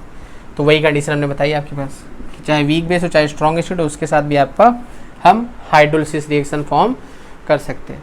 तो ये हमारे पास हो गई किसकी हाइड्रोलिसिस रिएक्शंस, किसकी हमारे पास ऑलमोस्ट वाटर की। नेक्स्ट आ जाते हैं आपके पास 6 number, reaction with oxides. Clear? Water की रिएक्शन किसके साथ ऑक्साइड के साथ। तो पहला बोला गया हमारे पास कि कैसा ऑक्साइड है मेटल ऑक्साइड। तो पहले हम आपके पास मेटल ऑक्साइड की रिएक्शन कराएंगे किसके साथ वाटर के साथ। तो जब मेटल ऑक्साइड आपके पास वाटर के साथ रिएक्शन कर जाएंगी तो फिर हम रिएक्शन कराएंगे आपके पास नॉन मेटल ऑक्साइड की। तो जैसे हमारे पास CaO है, अब हम H2 के साथ रिएक्शन करा दें तो क्या मिल जाएगा COH to the whole twice, simple सा रिएक्शन। तो आप देख पा रहे कि जो कैल्शियम ऑक्साइड है वो हमारे पास वाटर के साथ क्या कर रहा है रिएक्शन कर रहा है, और रिएक्शन करने के बाद हमारे पास क्या फॉर्म कर रहा है आपका कैल्शियम हाइड्रोक्साइड। क्लियर है? ऐसे सेकेंड नंबर चाहे कोई भी ले लो आप, जैसे आपने ले लिया Na2O, वाटर के साथ रिएक्शन करा दो तो क्या मिल जाएगा यहाँ से NaOH। क्लियर? बैलेंस कराओगे तो यहाँ से हो जाएगा 2NaOH। सिंपल सा लॉजिक, क्लियर है यहाँ तक। अब आ जाते हैं सेकेंड नंबर पे हमारे पास नॉन मेटल ऑक्साइड, कि ऑक्साइड कैसा है हमारे पास, नॉन मेटल हो जाए। तो यदि हमारे पास ऑक्साइड नॉन मेटल हो जाए तो उसमें बड़ा सिंपल सा है कि अब यहाँ पर समझना जरा ऊपर वाली रिएक्शन में, ऊपर वाली रिएक्शन में ये हो गया कि जब हमने रिएक्शन कराई तो वहाँ से क्या फॉर्म हो रहा है आपके पास, बेस फॉर्म हो रहा है। तो जब बेस फॉर्म हो रहा है तो इसका हम कह सकते हैं आपके पास कि जो ऑक्साइड है वो हमारे पास कैसा था, बेसिक ऑक्साइड था। अब यदि हम यहाँ पर रिएक्शन कराएंगे तो फॉर्म हो जाएगा पहले तो H2SO3। H2SO3 कौन सा एसिड होता है, सल्फ्यूरस एसिड। तो मतलब हम कह सकते हैं कि जो आपके पास ये ऑक्साइड है ये कैसा है आपके पास, एसिडिक ऑक्साइड है। यदि आप SO3 की रिएक्शन करा दो आप तो वहाँ से भी सेम कंडीशन, लेकिन अब फर्क सिर्फ इतना है H2SO4 फॉर्म हो जाएगा। तो क्या हो जाएगा आपके पास, सल्फ्यूरस एसिड। क्लियर है। तो ये जो हमारे पास हो गया, ये क्या हो गया हमारे पास, सिंपल सा जो ऑक्साइड है वो किस टाइप का हो गया हमारे पास, उसका नेचर क्या हो गया, एसिडिक। ऐसे आपके पास P2O5 है, फॉस्फोरस पेंटा ऑक्साइड, रिएक्शन करा दोगे आप तो क्या फॉर्म हो जाएगा आपके पास, H3PO4। और H3PO4 क्या होता है, फॉस्फोरिक एसिड। तो ऐसे बहुत सारी रिएक्शन है आपके पास। तो ओवरऑल हमारे पास ये हमने पढ़ाया हुआ है कि जब आपको ये आइडेंटिफाई करना हो कि जो नेचर है हमारे पास ऑक्साइड्स का कैसा है, तो आप वाटर के साथ उसकी रिएक्शन करा दो और फिर आप देखो कि क्या मिल रहा है, वहाँ से एसिड मिल रहा है कि बेस मिल रहा है। और कभी कभी ऐसा होगा ना एसिड मिलेगा ना बेस, तब क्या करें, तो बोले न्यूट्रल हो जाएगा, सीधा लॉजिक है, न्यूट्रल ऑक्साइड हो जाएगा। बात समझ में आ रही। तो ये हमारे पास हो गया। लास्ट नंबर पर आ जाते हैं आपके पास, जहाँ पर आपके पास मिसलिनियस रिएक्शंस होंगी।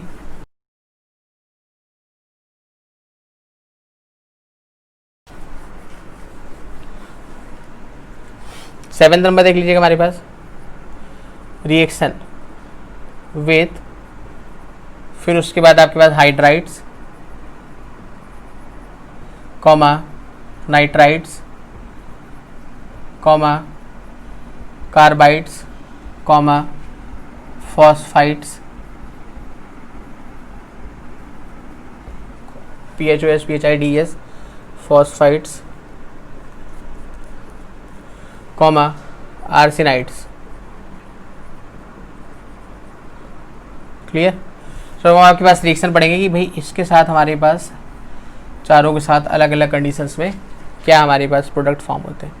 तो वन बाय वन रिएक्शन लिखते जाते हैं। हम रिएक्शन लेते हैं आपके पास, जैसे कैल्शियम हाइड्राइड, इसकी रिएक्शन हमने किसके साथ करा दी, H2 के साथ, क्योंकि हमको क्या फॉर्म करना है, पहले तो हाइड्राइड ही देखा ना हमने, तो हाइड्राइड ही तो है आपके पास, हाइड्राइड ऑफ ऑक्सीजन। तो क्या हो जाएगा यहाँ पे, CaOH to the whole twice plus H2। Balancing आप सेल्फ कर सकते हो। सेकेंड नंबर पे आपके पास मैग्नीशियम हाइड्राइड, तो नाइट्राइड के साथ सॉरी, तो Mg3N2 रिएक्शन करा दिया H2O के साथ, तो क्या हो जाएगा हमारे पास, MgOH to the whole twice plus ammonia gas. याद रखिएगा ये सबसे इंपॉर्टेंट है जो प्रोडक्ट फॉर्म हो रहे हैं साइड में, ठीक है। तो यहाँ पे कौन सी गैस मिलेगी हमारे पास, अमोनिया। सी नंबर हमारे पास आते हैं कैल्शियम कार्बाइड, तो कैल्शियम कार्बाइड क्या हो जाएगा, CaCO2। अब रिएक्शन करा दी हमने तो यहाँ से क्या हो जाएगा हमारे पास, COH to the whole twice plus yes, कौन सी गैस, सब हम ही बताएंगे, तुम बैठे बैठे मस्ती करोगे। खैर अभी लास्ट हमने पढ़ाया था क्लास में, कौन सी रिएक्शन थी, नहीं याद सर, इसीलिए तो हम कह रहे हैं। अब ऐसे में थ्योरेटिकल चैप्टर गलत होता जाएगा, पकड़ एक बार गई तो ऑलमोस्ट फिर आपको समझ में नहीं आएगा। कौन रिस्पॉन्सिबल होगा, हम नहीं ना, हम तो एक एक टॉपिक आपको पढ़ा रहे हैं फिर। So that is the reason you have to just revise. ये चैप्टर जब थ्योरेटिकल होता है, हमने बताया था आपको, थ्योरेटिकल आप कवर कर लोगे तो आगे निकल गए, नहीं कवर कर पाए तो पीछे हो गए।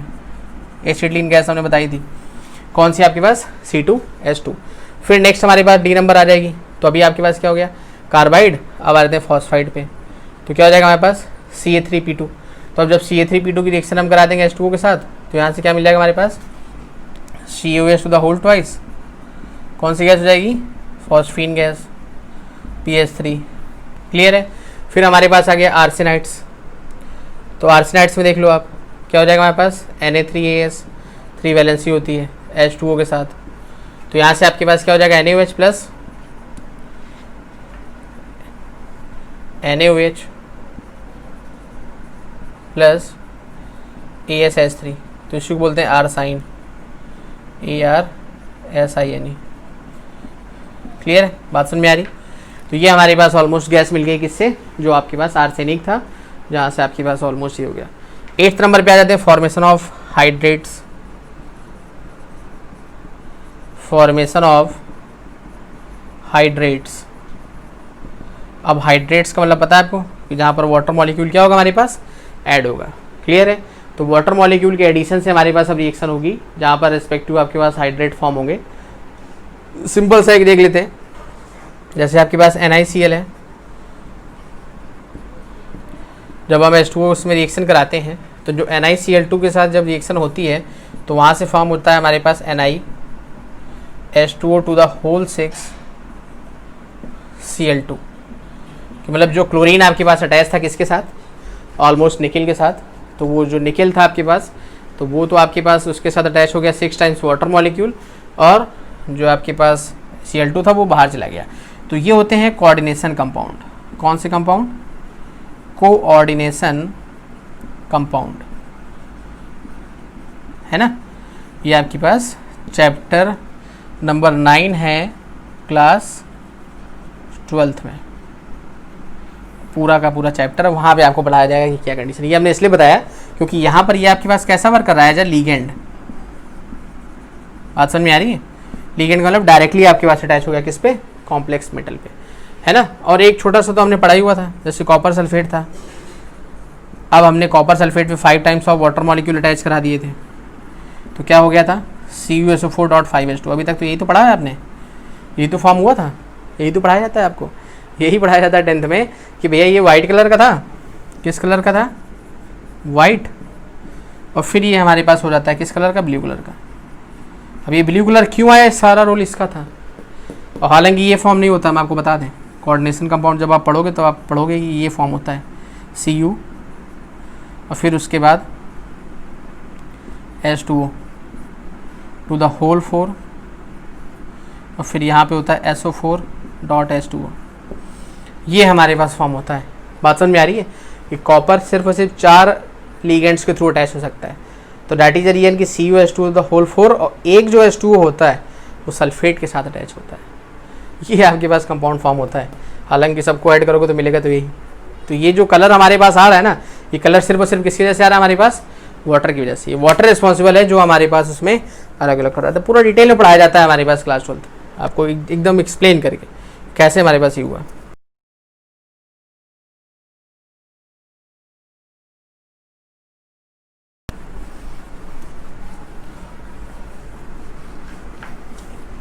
ओके, सो नेक्स्ट नंबर पे आ जाते हैं आपके पास। सो यहाँ से आपके पास ये पूरा का पूरा फिनिश हो गया। अब आ जाते हैं इसके हम कुछ लास्ट टॉपिक। वाटर का काफ़ी बड़ा वीडियो हो गया, खैर टॉपिक ऑलमोस्ट पूरा एक साथ कवर करना पड़ता है, वरना तो फिर चाहे तो जितना छोटा बना दो। तो देखिएगा यूजफुलनेस और वाटर इन बायोस्फीयर कि मतलब क्या क्या हमारे पास वाटर का यूज है। तो पहले देखिएगा वाटर इज अ वाइटल मतलब very important fluid, is essential for regulating the process such as digestion, transport of nutrients and excretion. Water dissolves ionic and large number of polar organic compounds, thus it transports the products of digestion to the place requirement of the body. Clear है? बात समझ में आ रही कि मतलब जो भी आपके पास हमने अभी भी पढ़ा था पहले भी कि जितनी भी प्रोसेस बॉडी के अंदर हो रही हैं सारी की सारी हमारे पास कंट्रोल करता है कौन, वाटर। और क्योंकि हमारे पास इसका डायपोल मोमेंट सबसे ज़्यादा होता है, दैट मीन्स मैक्सिमम 1.84 होता है, तो most of the organic solvents होते हैं वो भी इसमें क्या हो जाते हैं, डिजॉल्व हो जाते हैं। इसलिए आप क्या करते हो, जो भी बर्गर पिज्ज़ा खाते हो, है ना, सारा का सारा क्या हो जाता है, डिजॉल्व हो जाता है, कुछ भी प्रॉब्लम उसमें नहीं होती है। खैर नेक्स्ट नंबर देखिएगा हमारे पास, water regulates the body temperature of the process sweating and evaporation. सीधा सा लॉजिक है कि जो भी ये स्वेटिंग और इवेपोरेशन होता है ना, तो उससे सारा का सारा जो बॉडी का वाटर है वो उसको रेगुलेट करता है प्रॉपर तरीके से। Water is a medium for all metabolic reactions in the body, all metabolic reactions in the body take place in solution phase. सीधा सा लॉजिक है कि मेटाबॉलिक रिएक्शन तब तक नहीं होंगी जब तक कि आपके पास वहाँ पर एक्वस सॉल्यूशन नहीं होगा। तो जब एक्वस सॉल्यूशन कहाँ से मिलेगा, वाटर से मिलेगा।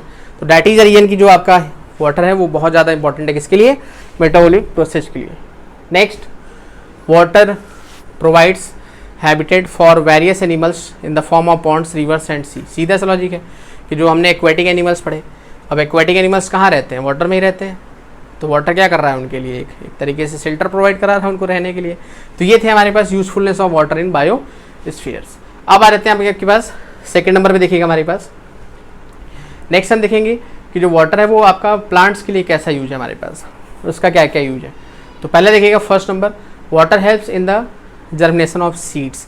तो जर्मिनेशन ऑफ सीड्स का मतलब ये है प्रोडक्शन, कि जो सीड होता है बड़े प्लांट में कन्वर्ट होता है, तो जो उसको कन्वर्जन है उसके लिए सबसे इंपॉर्टेंट जो है आपका इसेंशियल वो आपका है वाटर।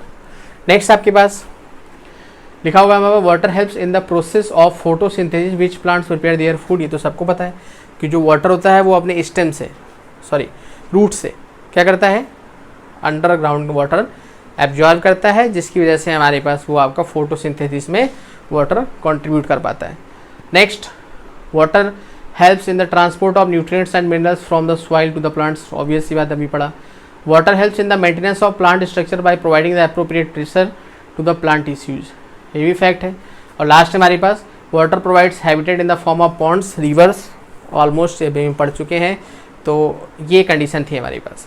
इतना हमने पढ़ा, आपके पास सारा डिटेल से पढ़ा है, आपके पास पूरा वाटर का पोस्टमार्टम किया हुआ, कोई भी टॉपिक नहीं छोड़ा, सारा हमने पढ़ा।